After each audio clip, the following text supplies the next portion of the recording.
Your buddy just made 30 grand flipping a house. Your coworker won't stop talking about his stock portfolio doubling last year. And you're sitting there thinking, okay, where do I even put my money? Real estate feels solid. You can touch it, drive past it. But stocks have turned regular people into millionaires from a laptop. So which one actually builds wealth faster? Here's what I'll tell you up front. The answer has almost nothing to do with returns. And once you understand why, you'll never look at this question the same way again. Okay, so here's where most people are sitting right now. You've got some money saved up. Maybe it's $5,000, maybe it's 20, could be 50. And it's just sitting in your bank account doing almost nothing. You know you should invest it. You've known that for a while actually. But every time you try to figure out where to put it, you hit a wall. Because on one side, everybody's talking about real estate. Your parents swear by it, your uncle keeps saying they're not making more land, and yeah, it sounds smart. Owning property feels like a grown-up move. But then you look at what it actually takes to get started. Down payments, closing costs, property taxes, maintenance, finding tenants, dealing with tenants, and suddenly that secure investment starts feeling like a second job you didn't sign up for. So then you look at stocks, and stocks feel more accessible. You can start with $100 on your phone. No landlord drama, no leaky pipes at 2 in the morning. But stocks also feel like gambling to a lot of people. Prices swinging every single day, markets crashing out of nowhere. So you do what most people do. You wait. You keep researching. You tell yourself you'll figure it out later. And meanwhile, that money just sits there, not growing, not working, just sitting. And look, I get it. The decision feels heavy because you're not just picking an investment, you're picking a direction for your financial future, and that pressure is real. What's good? My name is Ricky, and I spend way too much time thinking about where money actually grows the fastest. If you're tired of guessing and want straight, honest answers about building real wealth, hit subscribe. This one is going to be worth your time. Let's get into it. Here's the thing that nobody tells you up front. Most people treat this like it's a competition, real estate versus stocks, like there's one winner and one loser, like you pick a team and defend it forever. And that framing, that versus mentality, is actually the thing that keeps people stuck. Because the real question isn't which one is better. The real question is which one is better for you right now with what you have. Now here's where I want to challenge something you've probably believed for a long time. Most people think real estate is the safer, more reliable path to wealth. It's what their parents did. It's what their grandparents did. There's this deep emotional belief that owning property equals being financially smart. But here's what most people don't realize. From 1926 to 2023, the S&P 500 has returned an average of about 10% per year. That's close to 100 years of real data. Residential real estate has historically appreciated around 3 to 4% per year on average after inflation. On paper, that gap is massive. But, and this is important, real estate has a weapon that stocks don't have in the same way: leverage. Here's what that means. Simply, when you buy a stock worth $100, you need $100. When you buy a property worth $200,000, you might only need $40,000 down. The bank covers the rest, and you get appreciation on the full $200,000, not just your $40,000. So that 3 to 4% appreciation suddenly becomes 15 to 20% on your actual money invested. Now, I know that was a lot of numbers fast. Stick with me, because the next part makes all of it stupid simple. But before the math, here's the mindset shift that matters most. Stop comparing the assets. Start comparing the mechanics, because the mechanics are completely different. And understanding that difference is what separates people who actually build wealth from people who just talk about it forever. All right, let's slow this down. Stocks are straightforward. You buy a share of a company, that company grows. Your share becomes worth more. You can also collect dividends along the way, small cash payments just for holding the stock. The S&P 500, basically a basket of the 500 biggest American companies, has averaged around 10% annually for nearly 100 years. Some years it's up 30, some years it drops 20. But averaged out over long periods, you're looking at roughly 10%. Here's what that means in real dollars. You invest $10,000 into an index fund. You never touch it. In 30 years at 10% average annual growth, That $10,000 becomes $174,000. You didn't do anything. You just let compound interest work. That's the power of stocks. Low effort, high consistency. And you can start with literally any amount. Now, real estate works differently. You're not just buying an asset, you're buying a large asset with mostly someone else's money.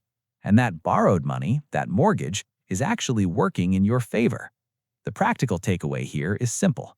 Stocks win on accessibility and simplicity. Real estate wins on leverage. Those two things serve very different people at very different stages of life. Neither is wrong. They're just different tools. Let's go a little deeper on why leverage matters so much and why it can also hurt you. Imagine two people. Both start with $40,000. Person A puts it all into index funds, earns 10% a year. After year one, $44,000. Clean, simple. Person B uses that $40,000 as a down payment on a $200,000 rental property. The home appreciates 4%. That's $8,000 added on the full $200,000. Plus, they're renting it out, collecting maybe $1,500 a month. Even after mortgage, taxes, and maintenance, they clear $3,000 to $4,000 in real profit. Total return for person B, potentially $12,000 on a $40,000 investment. That's 30%. But here's the part most people skip over. Now flip the scenario. That property drops 10% in value. That's a $20,000 loss on person B's $40,000 investment. That's 50% of their money gone on paper. Leverage amplifies everything, gains and losses both. The practical takeaway? Leverage is a tool, and like any tool, it rewards people who understand it and punishes people who don't. Let me paint you a few real pictures here. Meet Jordan, 28 years old, works a regular 9 to 5, has about $800 a month he can put toward investing after bills. Jordan goes the stock route, sets up automatic investments into an S&P 500 index fund. $800 a month every single month. Doesn't check it obsessively, doesn't panic when the market dips, just keeps going. At 10% average annual return, in 30 years, Jordan has around $1.8 million. He never bought a single property, never dealt with a tenant, never called a plumber at midnight. He just stayed consistent. Now meet Priya, also 28. She's got $45,000 saved and lives in a mid-sized city where real estate is still accessible. Priya buys a small duplex for $220,000, puts $45,000 down, lives in one unit, rents out the other for $1,200 a month. That rental income almost completely covers her mortgage. She's essentially living nearly rent-free while the property appreciates. 5 years later, the property is worth $265,000. She's built over $45,000 in new equity just from appreciation. Then she refinances, meaning she borrows against the value she built and uses that money as a down payment on a second property. Rents and repeat. In 20 years, Priya owns 4 properties. Net worth from real estate alone is well over $1 million, and she has monthly cash flow coming in whether she works that month or not. Now here's the thing. Both Jordan and Priya built real wealth, but they used completely different tools. Jordan's path was quiet, boring even. No managing anything, just consistency. Priya's path required more work up front, more decisions, more stress early on. But leverage let her grow faster with less of her own money doing the heavy lifting. Now let me give you a third scenario, because this one is the most important one. Meet Marcus. Marcus spent 3 years trying to decide between the two. He researched endlessly. He watched videos like this one. He compared every strategy imaginable. He talked to people. But he never actually did anything.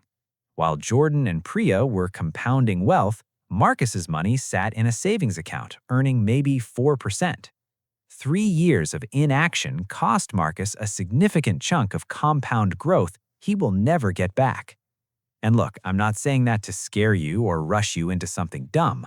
I'm saying it because the biggest wealth killer isn't picking the wrong investment, it's picking nothing. The practical takeaway from all three stories is this: the best investment is the one you actually start. Okay, I want to stop here for a second, because there's something hiding underneath all these numbers that almost every finance video skips completely. And it's this: your personality matters more than the math.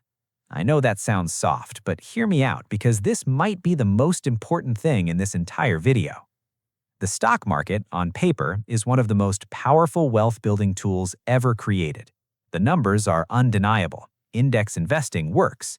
But here's what most people don't realize: the average individual investor doesn't actually earn 10% a year. Studies from Dalbar, a financial research firm, have consistently shown that real investors earn significantly less than the index they're in. In some years, the gap is 5 or 6 percentage points. Why? Because people panic and sell when the market drops. They chase hot stocks. They get emotional at exactly the wrong time. A 15% market drop on paper feels like financial collapse in real life, and most people cannot handle that emotionally. So they sell at the bottom, lock in the loss, and miss the entire recovery. Here's where it gets really interesting. Real estate actually has a psychological advantage for certain people because it's illiquid. You cannot panic sell a house at 2 in the morning when you're scared. The process takes months. That friction, which sounds like a disadvantage, actually protects emotional investors from themselves. So, if you know you would panic during a market crash, real estate might actually build more wealth for you, not because the math is better, but because the behavior it forces you into is better. And on the flip side, if you know you're not cut out to be a landlord, if dealing with tenants and maintenance sounds like your personal nightmare, then forcing yourself into real estate probably won't end well either. The surprising truth most finance videos never say out loud: wealth isn't just built with the right asset, it's built with the right asset for the right person. Let's zoom out for a minute, because whether you choose stocks, real estate, or both, the real game here is time. Time is the variable that turns average returns into extraordinary outcomes, and most people dramatically underestimate how much damage impatience does to their financial future. Warren Buffett made 97% of his net worth after the age of 65, not because he found some secret strategy late in life, but because he started early and never stopped. The habit of consistently putting money to work, month after month, year after year, is worth more than finding the perfect asset. Real estate rewards patience because markets move slowly. Stocks reward patience because compounding needs time to snowball. Both paths punish people who quit early or overthink too long. The mindset shift that changes everything is this: stop thinking about where you want to be in 1 year. Start thinking about where you want to be in 20. Because the person who wins financially isn't usually the smartest one in the room. It's the most consistent one. All right, let's bring this all together. Stocks offer simplicity, accessibility, and powerful long-term returns through compound growth. The S&P 500 has averaged around 10% annually for nearly 100 years. If you stay consistent and don't panic, you will build serious wealth over time. Real estate offers leverage. That's its superpower.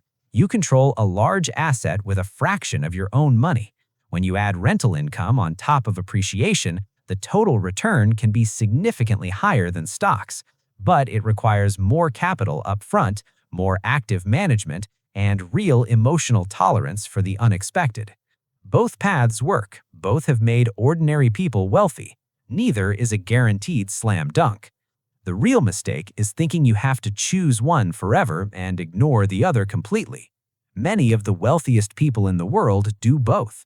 They invest in index funds consistently, and they own property strategically. They don't pick sides. They use both tools when it makes sense. But here's the most important thing I want you to walk away with today. A decent strategy started right now beats a perfect strategy started 2 years from now, every single time. The math on starting today versus starting later is brutal. Every month you wait costs you compound growth you will never recover. So don't leave this video still doing nothing. If you have even a small amount to invest, start somewhere. Open an account, Put something in an index fund. Learn about your local real estate market. Take one step forward. Because financial security doesn't come from knowing the right answer. It comes from doing something with what you know. Look, I know this was a lot to take in, and I know some of you are still not sure which direction is right for you. That's okay. That's actually completely normal. But before you close this video, I want you to sit with one question. What is one small step I can take this week toward building wealth, even if it's not perfect? Maybe it's opening a brokerage account. Maybe it's just calling a real estate agent just to have a conversation. Maybe it's just saving an extra $100 this month.